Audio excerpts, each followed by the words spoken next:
Just holding on a moment or two while we watch the number of participants increase, but let me at least begin this by welcoming you, those of you who are on board, to this virtual gathering. It's part of the Science in Society series of the Collaboratory, which is a center in the Institute for Neural Computation at the University of California, San Diego. I'm Roger Bingham.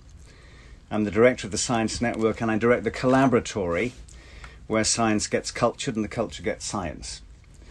This brief video should explain something of what we do. Megan, can you run that? To start a conversation takes just one word. Something on your mind, something in the news, something that science explores. You need a place to ponder the possibilities of that word, the connection to other parts of your life, to history, philosophy, to the arts and humanities, a place to offer your opinions, but always a place where you can discover the facts of the matter, provided by expert guides. That place is the Collaboratory and the Science in Society series, a place to bridge the chasm between the creators and the consumers of science and technology.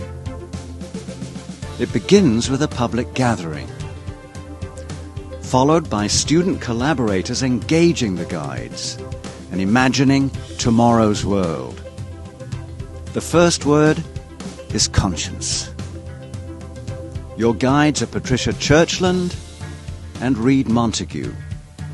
To start a conversation takes just one word. Yes. Join us.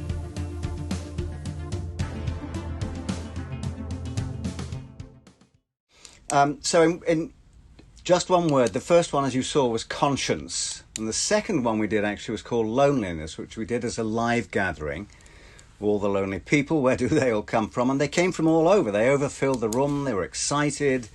They started talking about having loneliness dinners and getting together. And then, well, that was February the 24th. And shortly afterwards, we went into lockdown. So hence this virtual gathering. We're trying this out.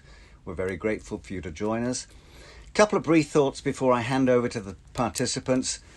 Let me just put this in time context. Relentless pace of digital communication in the evolutionary time scale. 3.8 billion years since star stuff became life. 6 million years since bipedal apes. 200,000 years since Homo sapiens.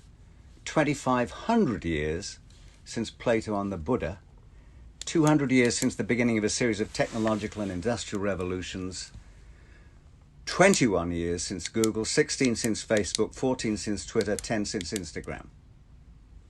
Every day, 65 million messages, 65 billion messages on WhatsApp, 500 million tweets, 3.5 billion Google searches. We now have an attention span of 8 seconds, 1 second less than a goldfish. So, a couple of quotes that illustrate this whole notion of the processing of information from T.S. Eliot and Cornel West. Eliot said, "Where is the life we have lost in living? Where is the wisdom we've lost in knowledge? And where's the knowledge we've lost in information?" And then there was Cornel West telling a story of his students at Harvard, where he said, "The highest thing a student can say about themselves is they're the smartest in the room. And I tell them," said Cornell, "let the phones be smart, you be wise." So back to Eliot. The only wisdom we can hope to acquire is the wisdom of humility. Humility is endless.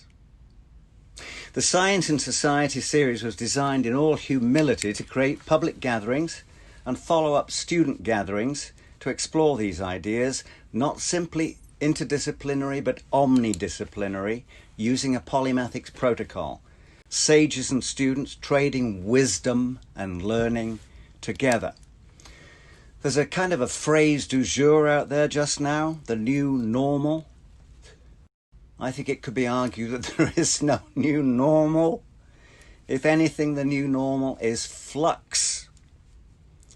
To To navigate tomorrow's world requires agility and humility.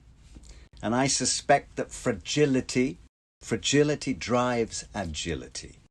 So let's find out as I turn this over to Patricia Churchland, Emerita Professor of Philosophy at UC San Diego, and an iconic figure in developing these ideas, notably with her seminal book Neurophilosophy, which became a discipline, and then later Brain Trust, Touching a Nerve, and most recently, as you saw in the video, her book Conscience, which we ended up discussing. So Pat, thank you, Roger. Thank you. Well, it is my very pleasant duty to introduce each of the three speakers. And so Martin Rees comes to us from Cambridge. As most of you will know, he is a very distinguished cosmologist and astronomer who has helped us to understand much about our universe, such things as what on Earth are black holes and what are quasars, and why is there background cosmic radiation? Where did the stars and the galaxies come from? And is the Big Bang more plausible than the steady state? Now, fortunately for us, Martin has also had really very broad interests in the fate and future of our species. And we are fortunate that he has a certain kind of wisdom, which Roger remarked on with regard to T.S. Eliot. He has a certain kind of wisdom, which I think we find in these very uncertain times, something that we desperately need, and something which we can appreciate as clear and well-grounded, that gives us something really concrete and solid to hang on to. So I welcome Lord Rees from Cambridge. Everybody, pleasure to be on this program. Make no mistake, the pandemic should not have struck us unawares. Why did the warnings of Bill Gates and others go unheeded? Why were we so unprepared? I fear the answer is clear. Politicians have strong incentives to prepare for floods, terrorist acts, and for other risks that are likely to materialize in the short term and within their own domain. But they have minimal incentive to address longer-term threats that aren't likely to occur while they're still in office and which are global rather than local. These global threats are many and varied and looming ever larger. They're of two kinds. Some, like climate change, are incrementally destructive. We know them well, but fail to develop countermeasures because their worst impact stretches beyond the time horizon of political cycles. It's like the proverbial boiling frog, contented in a warming tank until it's too late to save itself. The second kind of threat, global pandemics and massive cyber attacks, for instance, are immediately destructive and could happen any time. But they're rare enough to be easily ignored, even though the worst could be so devastating that one occurrence is too many. COVID-19 is a wake-up call. It reminds us that our entire interconnected world is getting more fragile, vulnerable to catastrophes that aren't just national, but span the globe. Our generation will be defined in large measure by how we respond to this crisis. We still have an opportunity, an all too narrow window, to dramatically rethink how we minimize the chance of extreme disasters. And I'm going to speculate this afternoon about what the future hazards may be. But first, a disclaimer. In England, I have the title Astronomer Royal, and I'm sometimes asked, do you do the Queen's horoscopes? I respond that I'm not an astrologer. I've got no crystal ball. Indeed, scientists are poor forecasters, though maybe not as bad as economists. So my predictions will be tentative. They draw on my recent book on the future prospects for humanity. And let me briefly show that. In the book, I offer a mix of scientific optimism and political pessimism. The book's theme is this: our Earth has existed for 45 million centuries, but this century is special. It's the first when the main threats are induced by one species, humans. We're deep in what's called the Anthropocene. We have an ever heavier collective footprint on the planet. We're empowered by ever more powerful technologies, which could be hugely beneficial, but which, if misapplied, could trigger catastrophic setbacks to civilization. And such events would be global. We're so interconnected that no continent would be unscathed. Even with a cloudy crystal ball, we can forecast two things about the coming decades. First, the world's getting more crowded. 50 years ago, world population was at about 3.5 billion. It's now about 7.7 billion. The growth's been mainly in Asia and is now fastest in Africa. The number of births per year is now going down in most countries, but world population is forecast to rise to about 9 billion by 2050. That's partly because most people in the developing world are young, they're still to have children, and they live longer. And the age histogram in the developing world will become more like it is in the US and Europe. Moreover, the demographic transition is still to occur in sub-Saharan Africa. Population growth seems under-discussed. That's partly perhaps because of association with eugenics in the 20s and 30s, with Mrs. Gandhi's policies, and with China's one-child policy. But also because doom-laden forecasts by, for instance, the Club of Rome in 1972 proved off the mark. As it's turned out, food production has kept pace with rising population. Famines still occur, but they're due to conflict and maldistribution, not overall scarcity. But to feed 9 billion, will require further improved agriculture, low-till, water-conserving, and GM crops, and maybe dietary innovations, converting insects, highly nutritious and rich in proteins, into palatable food, and eating artificial meat and not beef. To quote Mahatma Gandhi, to be enough for everyone's need, but not for everyone's greed. Demographics beyond 2050 are uncertain. It's not even clear whether there'll be a global rise or fall. But if, for whatever reason, families in Africa stay large, then that continent's population could double again by 2100 to 4 billion. Nigeria alone would then have as big a population as Europe and North America added together. Optimists say that each extra mouth brings 2 hands and a brain. But the geopolitical stresses are surely worrying. Those in poor countries now know via the internet what they're missing. They're not fatalistic about the injustice of their fate. And migration's easier. Moreover, the advent of robots and reshoring of manufacturing means that still poor countries can't grow their economies by offering cheap skilled labor, as the Asian tigers did. It's a portent for disaffection and instability, multiple megaversions of the tragic boat people crossing the Mediterranean today. So wealthy nations, especially in Europe, should urgently promote prosperity in Africa, and not just for altruistic reasons. And another thing, if humanity's collective impact pushes too hard, the resultant ecological shock could wipe out many species. We'll be destroying the book of life before we've read it. Already the biomass in humans, cows, and domestic animals is 20 times that in wild mammals. Biodiversity is a crucial component of human well-being. We're clearly harmed if fish stocks dwindle to extinction.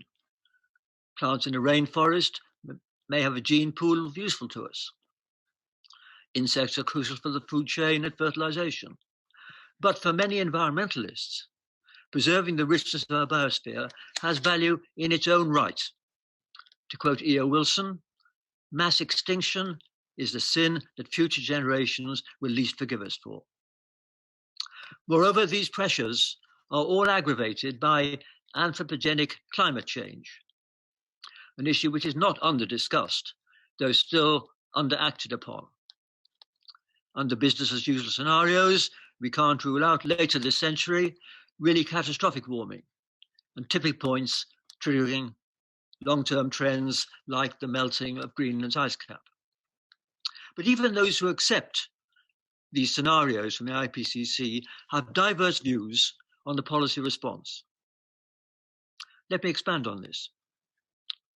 The Danish campaigner Born Lomborg has bogeyman status among environmentalists, somewhat unfairly because he doesn't contest the science, but his Copenhagen consensus of economists downplays the priority of addressing climate change in comparison with shorter-term ways of helping the world's poor. And that's because he applies a standard discount rate and in effect writes off what happens beyond 2050. But if you care about those who live into the 22nd century and beyond, then, as economists like Stern and Weitzman argue, you deem it worth paying an insurance premium now to protect those generations against the worst-case scenarios. The case for urgent action to address climate change is compelling.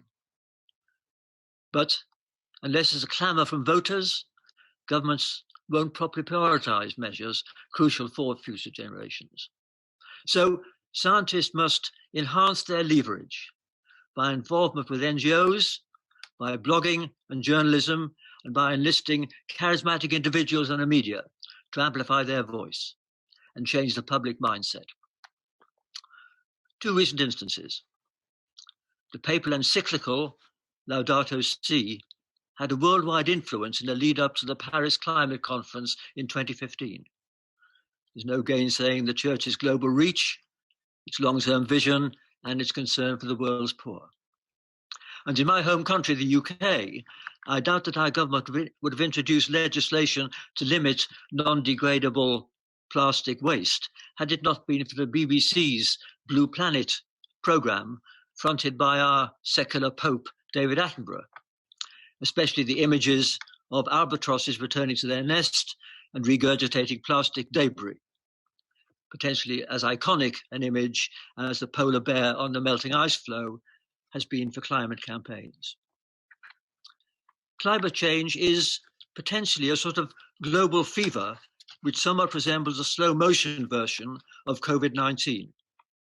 For instance, both crises accentuate inequality within and between nations. During this pandemic, the lucky ones in advanced countries continue to work from comfortable homes. The less lucky were hunkered down in cramped accommodation, and many lost their jobs. And one plus, incidentally, is that we've had a stark lesson on which jobs really matter. Medics, obviously, but also delivery drivers, carers, and so forth. The current crisis highlights how the status and pay levels correlates disgracefully poorly with the intrinsic value of people's work. And overall, the pandemic is likely to amplify inequalities between rich and poor nations and to cause more human tragedies in the poorer countries of Latin America, Africa, and Asia. Those in megacities like Lagos and Mumbai can't isolate, they don't have sanitation, and medical care is minimal. And likewise, it's those countries and the poorest people in them that will suffer most from global warming and the effect on food production and water supplies. Something else that pandemics and climate change have in common is that coping with both involves more but differently focused science. Biotech is plainly crucial in tackling pandemics for diagnostic, vaccines, and so forth. But it's tough to meet a zero carbon target without drastic speed up in developing novel technologies for energy generation, storage, smart grids, etc. And the developing countries of Asia and Africa can't reach what we consider acceptable living standards without generating more power than they do today, whereas we can get by with less. It's the CO2 emissions from those countries which will matter most to the world and indeed to us. We must hope that their growth will be far greener than ours has been. But if successful R&D in advanced countries leads to more efficient and cheaper carbon-free generation, then we can help India and other vast markets to leapfrog directly to clean energy, rather than building coal-fired power stations. Our efforts in the developed countries could thereby make far bigger differences to the needed global shift towards zero carbon emissions than just what we do in our own countries. Likewise, incidentally, our expertise in plant science could give us special leverage in helping all countries to feed themselves with intensive high-tech agriculture. It would be hard to think of a more inspiring challenge for young scientists and engineers than to deploy and develop technology to provide food and clean energy for ourselves and for the developing world. A few general thoughts now on hopes and fears from advancing technology. We should be evangelists for new technology, not Luddites. Without it, the world can't provide food and sustainable energy for an expanding and more demanding population. But many of us are anxious that it's advancing so fast that we may not properly cope with it. We're ever more dependent on elaborate networks, electric power grids, air traffic control, international finance, just-in-time delivery, globally diverse manufacturing, and so forth. Unless these networks are highly resilient, their manifest benefits could be outweighed by catastrophic, albeit rare, breakdowns, which then cascade globally. Real-world analogues of what happened in 2008 to the financial system. Our cities will be paralyzed without electricity, supermarket shelves empty within days if supply chains were disrupted. Air travel can spread a pandemic worldwide within days, and social media can spread panic and rumor literally at the speed of light. And by the way, pandemics not only spread fast and spread globally, as they did in the past, but they cause far worse societal breakdown today. European towns in the 14th century continued to function even when the Black Death halved their population. In contrast, our societies would be vulnerable to serious unrest as soon as hospitals were overwhelmed, which would occur before the fatality rate was even 1%. And there's likewise huge societal risk from cyber attacks on infrastructure, etc. Advances in microbiology, diagnostics, vaccines, etc., offer prospects of containing pandemics. On the other hand, the rapid advance of biotech will strengthen concerns about the safety of experiments, dissemination of dangerous knowledge, and the ethics of how it's applied. For instance, in 2011, groups in Wisconsin and in Holland showed it was surprisingly easy to make the influenza virus both more virulent and more transmissible. And the federal government ceased funding these gain-of-function experiments for several years. And the new CRISPR-Cas9 techniques for gene editing are hugely promising, but there are already ethical concerns, for instance, about Chinese experiments on embryos and anxiety about possible runaway consequences of gene drive programs to wipe out species. Governments will surely adopt a stringent, precautionary attitude to biotech. But I'd worry that whatever regulations are imposed on prudential or ethical grounds can't be enforced worldwide, any more than the drug laws can or the tax laws. Whatever can be done will be done by someone somewhere. And that's a nightmare. Whereas an atomic bomb can't be built without huge and conspicuous facilities, biotech involves small-scale, dual-use equipment. Indeed, biohacking is burgeoning as a hobby and competitive game. And we know all too well that technical expertise doesn't guarantee balanced rationality. The global village will have its village idiots, and they'll have global range. The rising empowerment of tech-savvy groups or even individuals, empowered by bio and cyber technology, will pose an intractable challenge to governments and aggravate the tension between freedom, privacy, and security. These concerns are fairly near term, within 10 or 15 years.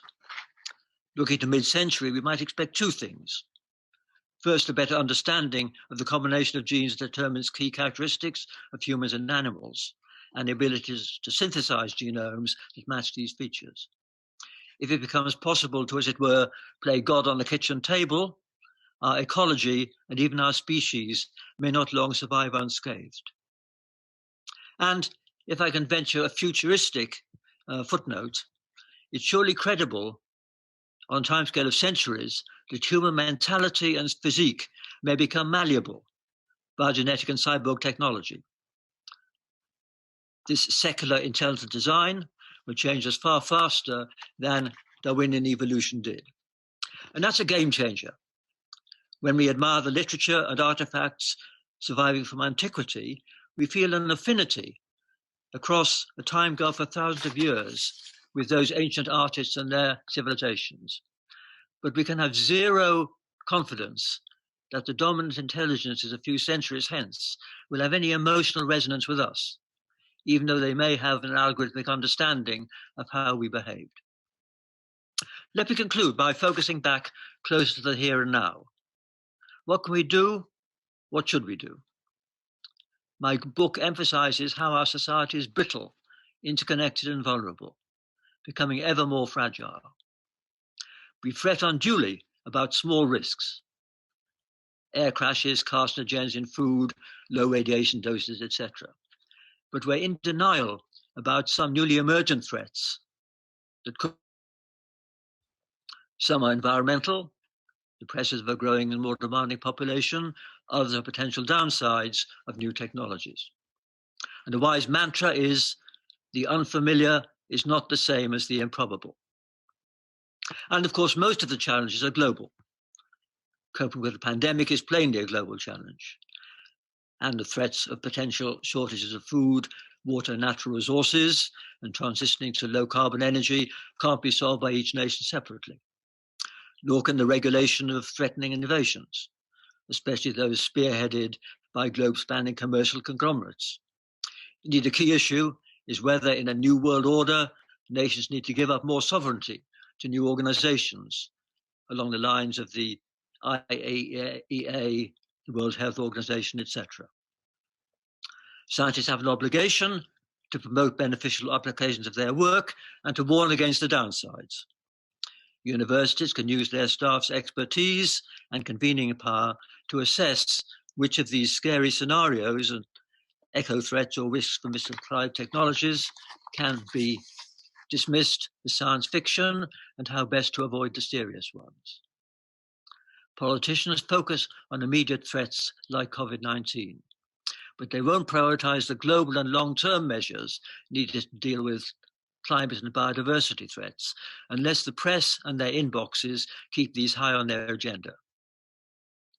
As I said earlier, scientists must enhance their leverage by involvement with NGOs, blogging and journalism, and enlisting charismatic individuals in the media to amplify their voice. Politicians will sometimes make wise long-term decisions, but only if they feel they won't lose votes thereby.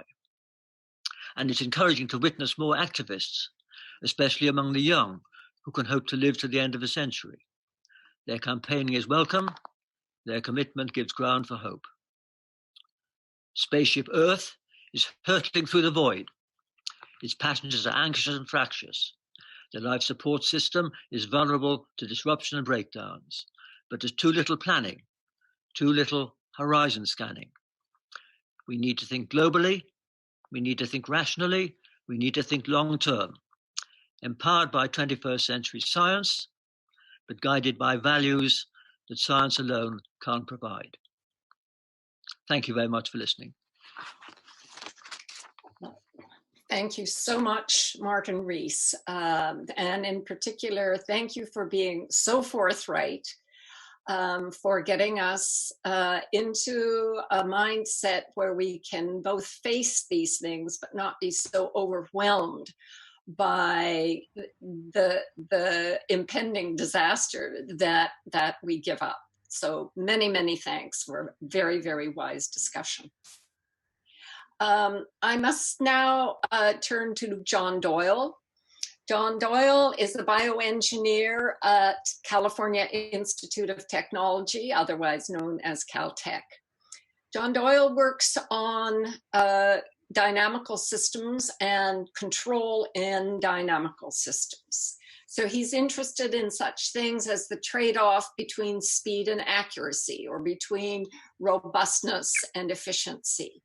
And we can, of course, appreciate fairly quickly how those things, how that understanding applies to invented devices. But it turns out, of course, that it also applies to evolved things. And I think, in addition, some of these central ideas about control in dynamical systems applies also to social groups.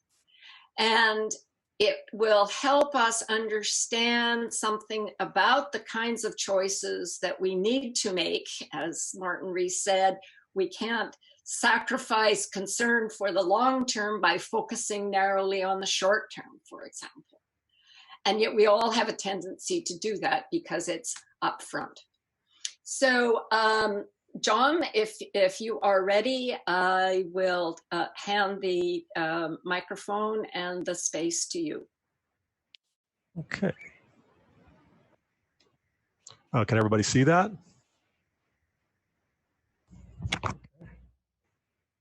Yes. I'd like to go a little more deeply into the fragilities that have been exposed recently. You are presumably using some app to remotely view this webinar or video, and those apps are networked. But a term we've come to use a lot recently is virtual, and I want to spend a little time on that. So virtual has all sorts of colloquial meanings, but I am going to use it in a somewhat more technical way, the way it's used in computer networking, and then try to expand on that. So the apps that we're using are networked, and that enables them to share videos and files and so on.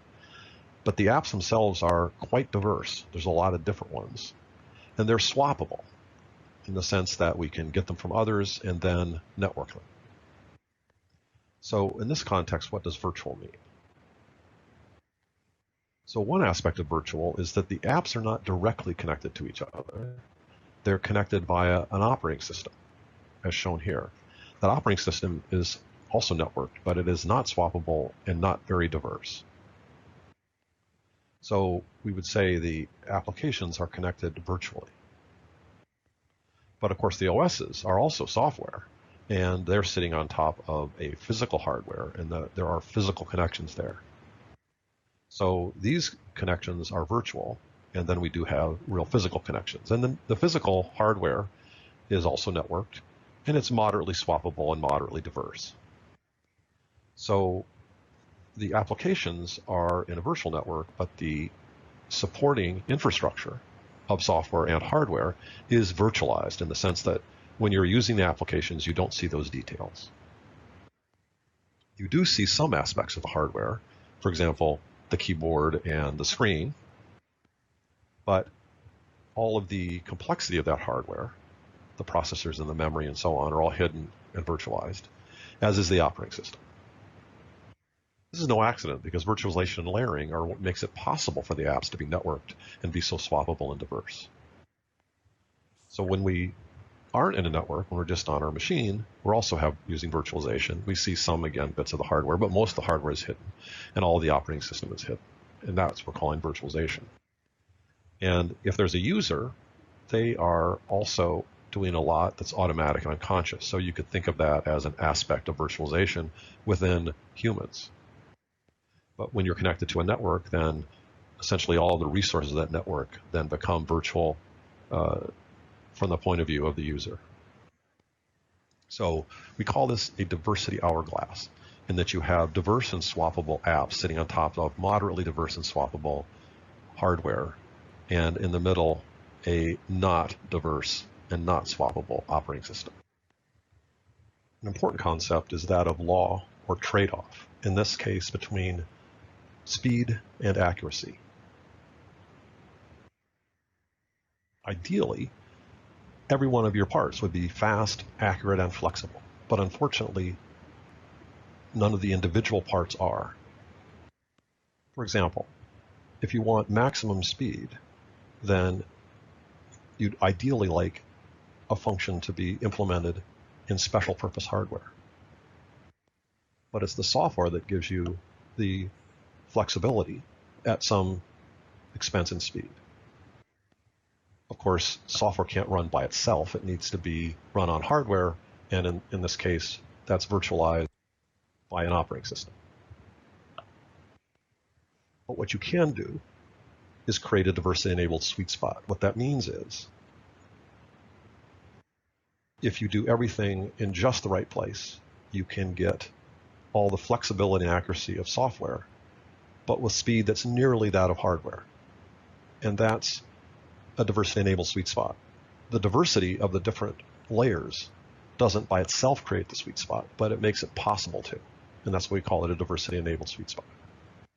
Another very different system, but one that has some of these architectural features, is biology. And in particular, we'll start with simple biology, which is bacterial cells.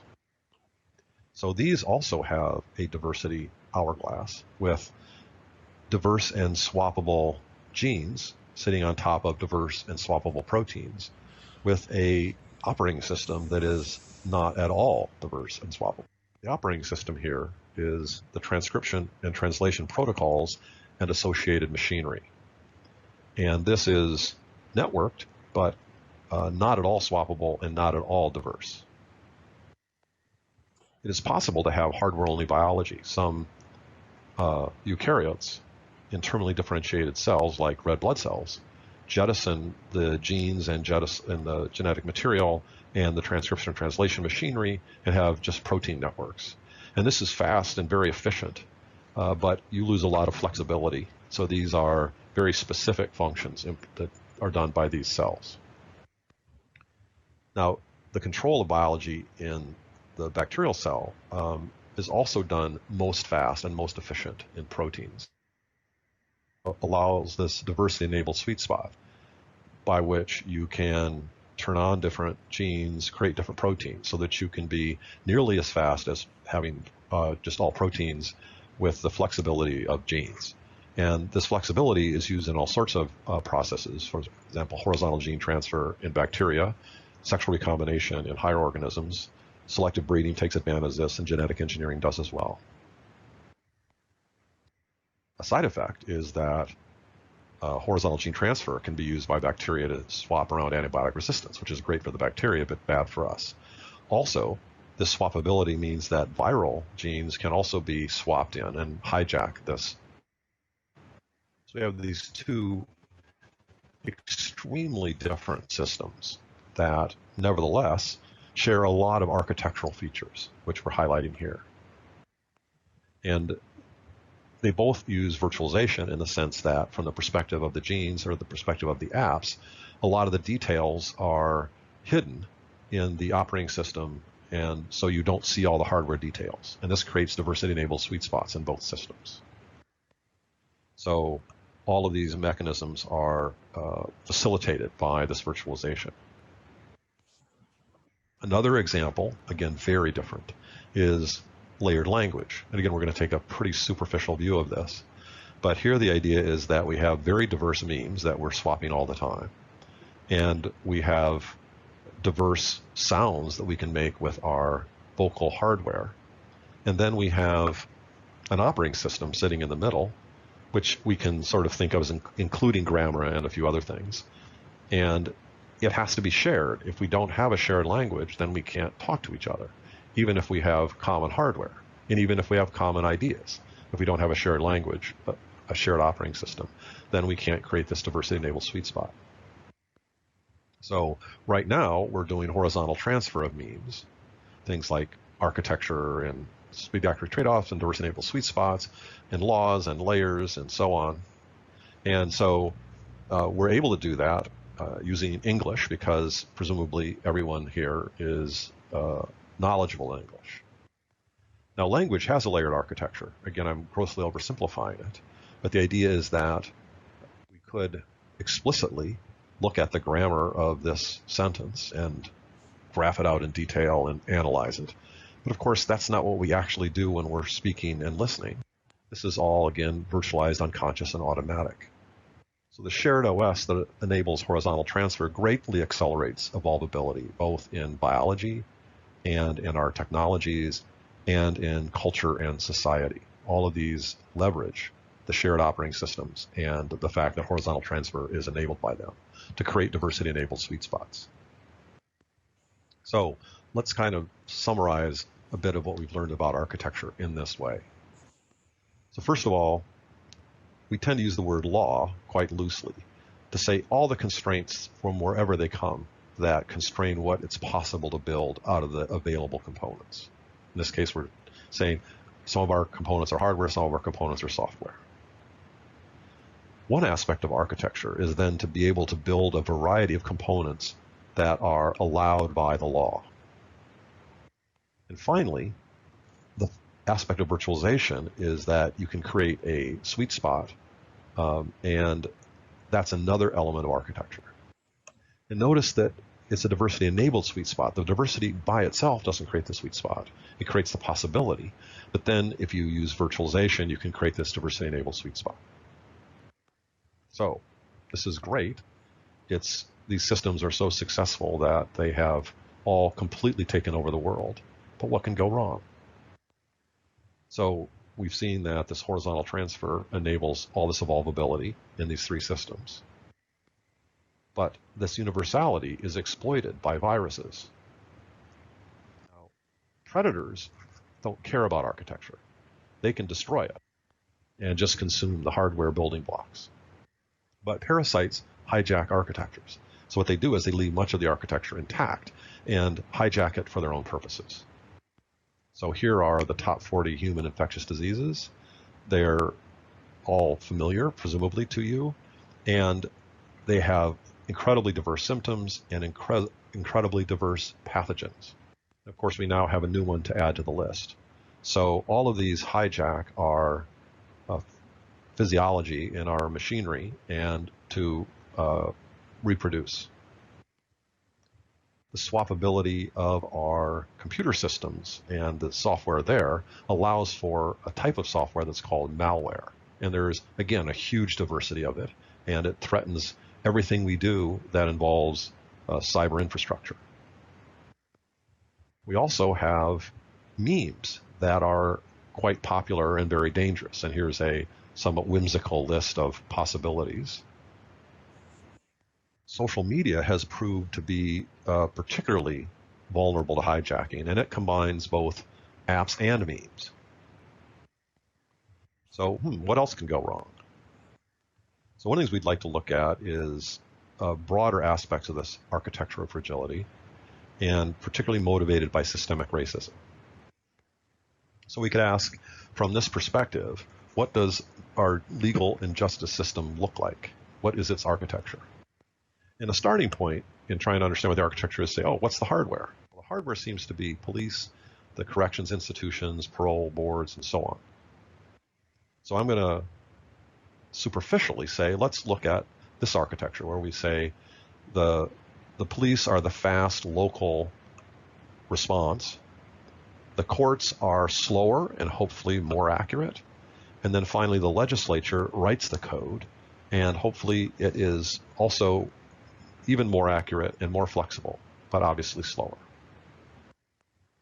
Now, from the perspective of being outside the legal system, you don't see these details. So in some sense, we could call the legal system to be largely virtualized. But what we do see is systemic racism, and we want to try to understand that better. What I'm going to argue is that systemic racism is certainly present in policing now, but that the deeper systemic racism pervades the whole architecture. And not only that, but we have systemic fragilities that are amplified by the architecture that we have for the legal system. So we want to look into that a little bit more. So one of the questions is, how does this get hijacked? In principle, this works to help benefit all of us. So our Constitution established civil rights along with the Bill of Rights for rich white men, but it was later amended by the 13th Amendment, which ended slavery, the 14th, which added civil rights to former slaves, the 15th that gave them the vote, at least in principle, and that was just for men, and the 19th then added it for women. Again, all in principle. So I'm going to focus on the 14th Amendment, which in principle gave civil rights to former slaves, but in fact has been quite hijacked. So the 14th Amendment, it again in principle gave former slaves civil rights, but slaves are never mentioned, and it's quite vague here in some respects, and that I think helped it be hijacked. So the real civil rights movement has been quite different in the sense that the Supreme Court has used the 14th Amendment to undermine civil rights of former slaves. So the separate but equal ruling enshrined segregation in the Plessy in 1896, but also more recently, the 14th Amendment has been used to shield excessively violent police from either civil action with this notion of qualified immunity or from criminal prosecution with the malicious or sadistic intent standard, which is essentially impossible to satisfy. It also prevented local jurisdictions gun laws, which is not quite so important for our argument. So what we have is that the 14th Amendment actually rolled back civil rights and made systematic racism pervasive throughout the justice system. It was the separate but equal, qualified immunity, and malicious intent were all based on the 14th Amendment, though not exclusively. And they've been blunted to some extent since, but not entirely. And so the argument here is that it's architecture, not individuals. While individual responsibility is still crucial, that alone is not enough, and we have to go after this systemic racism. And it's not just systemic racism in police, but it's systemic racism throughout the entire system. But it gets worse. The 14th Amendment has been used less than 30 times to promote the civil rights of African Americans, and more than 10 times as much for corporations. So corporations have been the real benefit of the civil rights movement. So this is a cartoon that sort of shows a little bit of what a corporation does. It moves materials and services around and gets money in return and moves money around. But all of this litigation about the civil rights of corporations has meant that they have converged to this system where they only benefit their shareholders and otherwise can create systemic fragilities everywhere. And this is not simply shell companies. This is real corporations that have real world impact, like climate change. And they're almost zombies in the sense that they have no responsibilities except to their shareholders. And this is a pervasive example of systemic fragility. So the systemic racism and systemic fragility are really baked into this architecture now by hijacking. So even the 14th Amendment, which was arguably the cornerstone of the civil rights movement, has been hijacked and essentially virtualized, so we now kind of have a zombie law. And so we see systemic racism in our policing, but it comes from much deeper systemic racism and systemic fragility. So what we need to do is undo this hijacking. We're not going to get rid of virtualization. We need that, but we need to make it more transparent or selectively more transparent. And hopefully we can create a diversity-enabled sweet spot, which would get rid of some of these fragilities, get rid of systemic racism, but it's going to take very concerted effort across the board. And lots more details and videos and papers and slides and so on can be seen at my website. All right.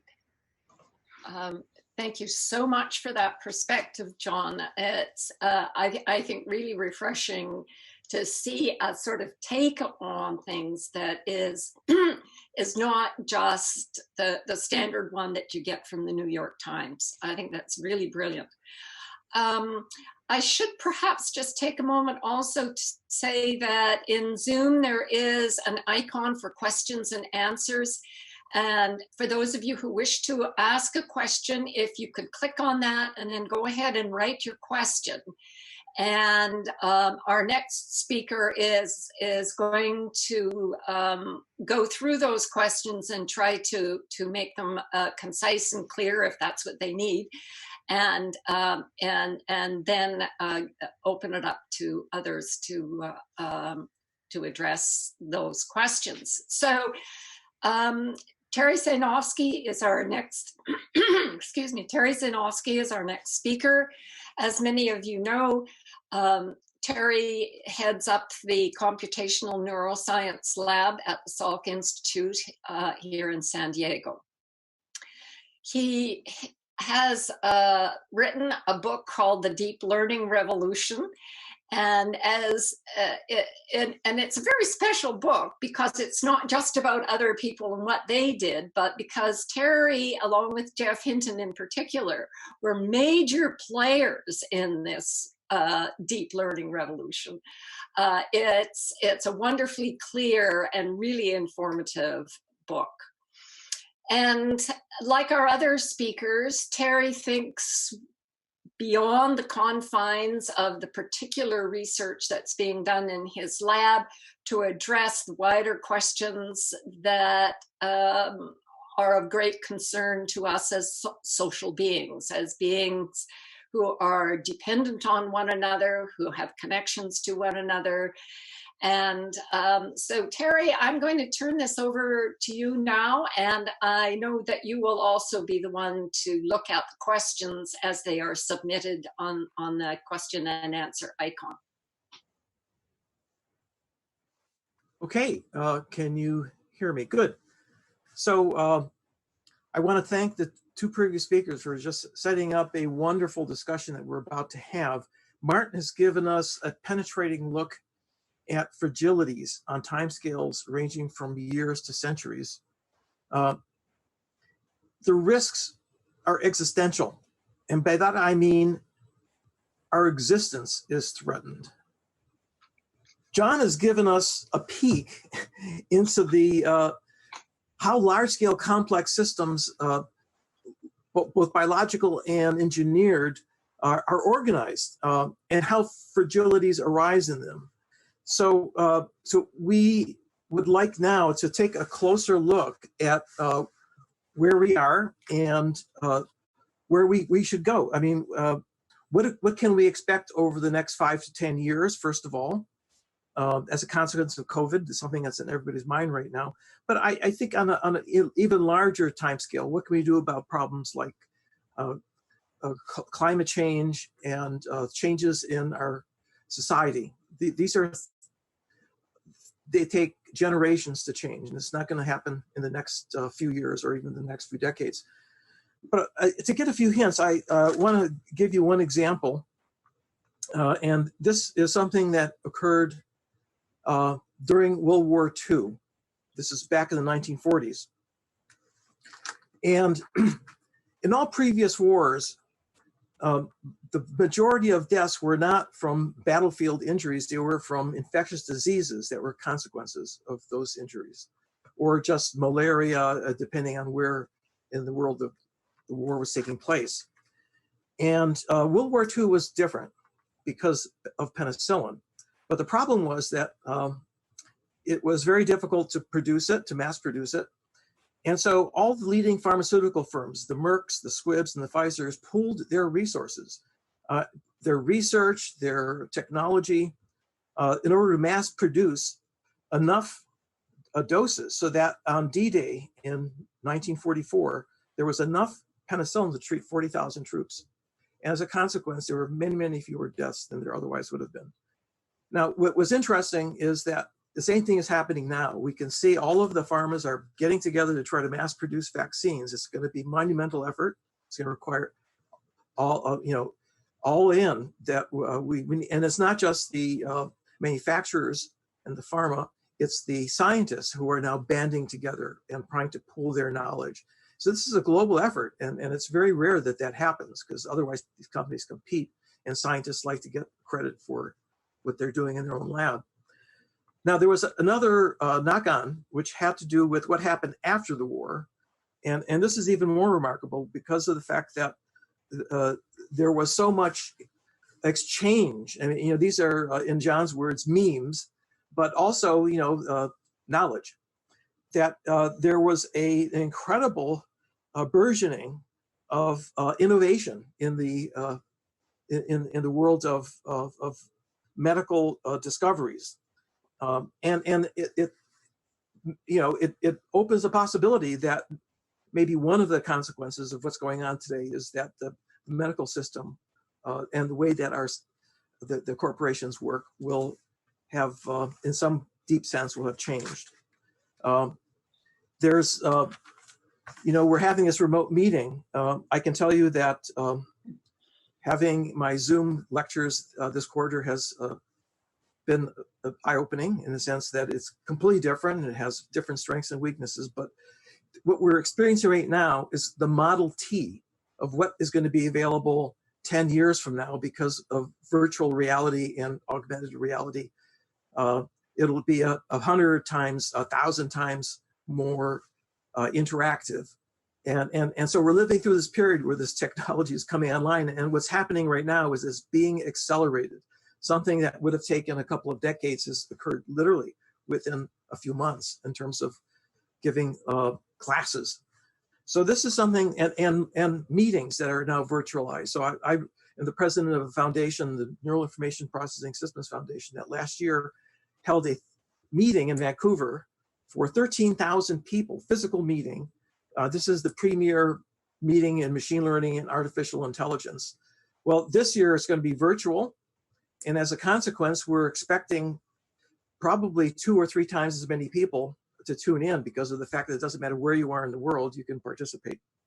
And that is going to have a major, major impact on the way meetings are organized in the future.